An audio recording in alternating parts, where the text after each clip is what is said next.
तो हाय बच्चा party, welcome to studies fun. जिस चीज का आपको बहुत टाइम से इंतजार था वो जेएनवी के फॉर्म आ चुके हैं।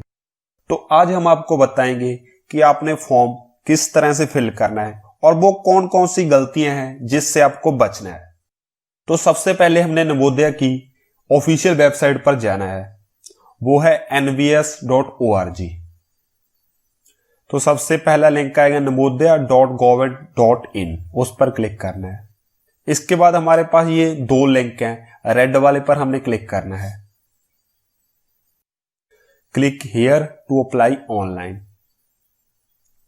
इसके बाद हमारे सामने ये नवोदय विद्यालय समिति की वेबसाइट आ जाएगी। इस पे यहां पर नॉट सिक्योर तो लिखा हुआ है, लेकिन यही ऑफिशियल वेबसाइट है। इसके बाद हमारे पास ये तीन ऑप्शन दे रखे हैं। पहला, click here to view prospectus. तो प्रोस्पेक्टस हमने पहले ही डाउनलोड कर रखा है, तो वो हम देख लेते हैं। प्रोस्पेक्टस में वैसे तो बहुत कुछ दे रखा है, सिलेबस वगैरह और भी कंडीशंस, लेकिन जो हमने देखना है कि जो फॉर्म भरने की लास्ट डेट है वो 15 दिसंबर है और जो हमारा एग्जाम होगा वो 10 अप्रैल को होगा। तो हमारे पास 5 महीने बचे हैं। तो सेकंड लिंक हमारे पास है रजिस्ट्रेशन का। इस जगह से हमारा फॉर्म खुलेगा, तो इस पर हमने क्लिक कर देना है। I have read the prospectus, हमने प्रोस्पेक्टस देख लिया। इसके बाद हमने प्रोसीड कर देना है।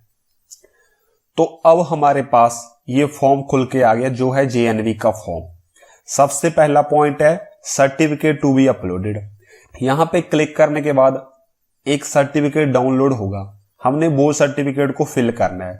तो हमने वो डाउनलोड कर रखा है, तो उसको देख लेते हैं हम। तो ये हमारे सामने ये सर्टिफिकेट खुल गया। इस पे लिखा हुआ है जवाहर नवोदय विद्यालय सिलेक्शन टेस्ट 2021। तो पहले हमने इसको फिल करना है। सबसे पहले कॉलम में स्टूडेंट का नेम आएगा, उसके बाद उसका स्कूल का नाम, और ऐसी ही इंफॉर्मेशन नीचे है, name of the candidate, father's name, mother's name, लेकिन ये हमने ब्लॉक लेटर्स में भरना है। तो इसमें देखने वाली बात ये है कि जो कैटेगरी वाला कॉलम है, जिसपे बहुत से बच्चे मिस्टेक कर देते हैं कि आपकी जनरल कैटेगरी एससी या ओबीसी, आपने वही कैटेगरी फिल करनी है जिस कैटेगरी का आपके पास सर्टिफिकेट है। क्योंकि आपको अगर आपकी सिलेक्शन हो गई तो आपने जो कैटेगरी लिखी है उसी कैटेगरी का सर्टिफिकेट आपको सबमिट करना ही पड़ेगा।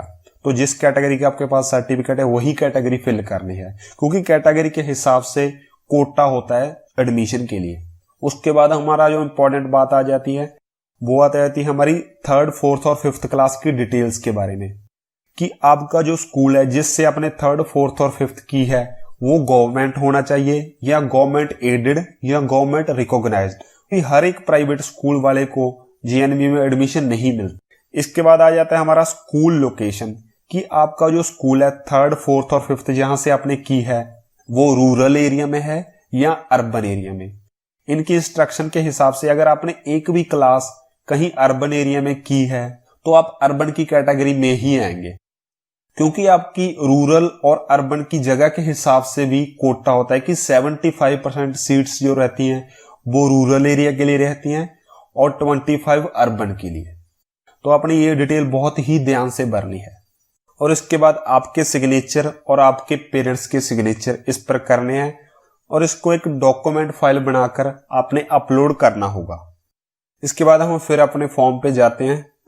फॉर्म में सेकंड है इंस्ट्रक्शन फॉर द कैंडिडेट्स। इसमें कुछ इंस्ट्रक्शन दे रखी है, लेकिन जो हमने देखना है कि हमने जो फोटोज अपलोड करनी है वो candidate signature, parent signature, candidate photograph और जो हमने ये सर्टिफिकेट अभी देखा था उसकी फोटोग्राफ हमने अपलोड करनी है।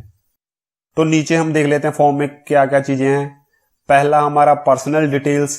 पर्सनल डिटेल में क्या है, आप कौन सी स्टेट में है, कौन सी डिस्ट्रिक्ट में हो, कौन सा ब्लॉक, और आपने अपना नेम, बर्थ रेट, ये सारा कुछ अच्छे से भर देना है।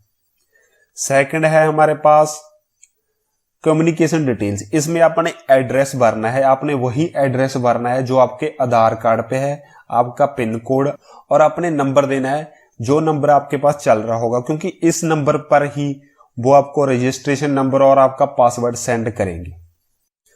उसके बाद आ जाता है हमारा प्रीवियस स्कूल डिटेल्स। ये हमने उस फॉर्म में भी देख लिया कि आपने स्टेट, डिस्ट्रिक्ट, ब्लॉक सारा कुछ लिखना है, लेकिन जो सबसे इंपॉर्टेंट बात है वो है स्कूल लोकेशन, कि आप स्कूल किस लोकेशन में है, रूरल एरिया में है या अर्बन एरिया में।